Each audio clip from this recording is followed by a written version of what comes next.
Donc moi c'est Stéphane Petitjean, je suis dans une boîte qui s'appelle Greenflex.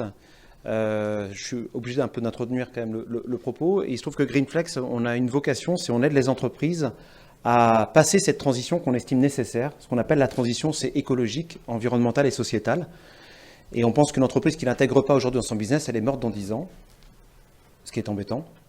Donc, un peu comme le disait madame, c'est important de l'intégrer en amont. Et donc, on a pas mal, une partie conseil, on va dire, que je représente ici, où comment est-ce qu'on se différencie avec une proposition de valeur pertinente pour le consommateur, mais évidemment pas que pour le consommateur, y compris d'un point de vue scientifique, et également comment on pilote, on va dire, tous les actifs énergivores d'une entreprise, voire même financer des actifs moins énergivores.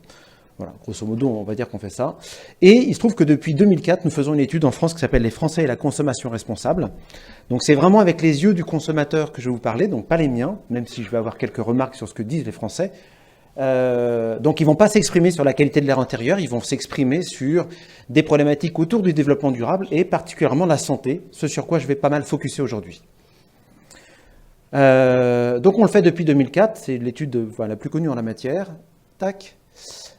Donc le consommer autrement est un... Alors j'allais bouger mais j'ai pas le droit. Donc consommer autrement, c'est un premier sujet, c'est que les Français, eh ben, ils veulent consommer autrement. Et consommer autrement pour eux, ça veut dire quoi? Alors vous ne le voyez pas très bien, mais ça peut vouloir dire plusieurs choses. Ça peut vouloir dire réduire sa consommation en général, qui est la courbe rose qui, vous le voyez depuis 2004, a tendance à plutôt à baisser, enfin depuis 2011.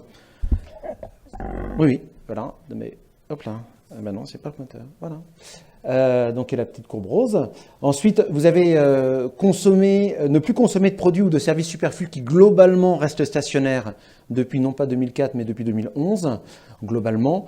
Et il y a une courbe qui monte, qui est celle de la consommation responsable. Et pour les Français, consommer autrement, c'est consommer des produits écolabellisés, certifiés. Ça peut être social, enfin certifié, c'est tout ce qui tourne, on va dire, autour du développement durable, notamment par un tiers extérieur. Donc c'est un sujet évidemment que l'ARCA connaît bien, mais ce qui est intéressant, c'est qu'on voit que ça dépassait l'année dernière la moitié des Français et que là on bascule, donc c'est vraiment un trend vraiment important et qu'on va essayer de creuser un petit peu plus loin dans les diapositives qui suivent. Autre point, quand on pose la question de consommer autrement, c'est 60% des Français déclarent que consommer un maximum de produits développement durable, je mets des guillemets à développement durable, c'est une manière pour eux de manifester au quotidien leur engagement. Alors je vais le dire autrement, c'est une sorte de manière de faire de la politique à son petit niveau. Donc chacun, on a pu voir que la politique était un peu compliquée. Ça au moins, on a finalement un portefeuille, on commence à se rendre compte que notre portefeuille a un sens et on peut aller aider, accompagner, forcer à aller dans un certain sens. C'est un peu ce qu'on est en train de nous dire les Français.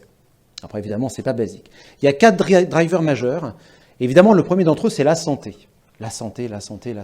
Ça ne fait que monter depuis globalement, pas depuis 2004, au début, c'était plutôt l'environnement, parce qu'on était autour du Grenelle de l'environnement, on a beaucoup parlé d'environnement, et on va dire à partir de 2009-2010, c'est vraiment un sujet qui a explosé dans l'esprit des Français. Le local est un sujet, c'est pareil, il suffit d'aller faire ses courses, vous vous rendez bien compte que c'est... Puis en plus, c'est magique pour les Français, le local, parce que si on achète local, c'est forcément mieux d'un point de vue environnemental, ce qui est totalement faux, mais en tout cas pour le consommateur, ça l'est. En plus, on fait travailler Robert, qui est son cousin, qui travaille au marché. En plus, ça développe un écosystème positif. Bref, c'est une sorte de méta-label pour les Français, intuitif, de ce qui est bien pour eux. Donc là, on retrouve quelque chose qui est important pour le Français, c'est pouvoir percevoir le fait que la chose est bonne.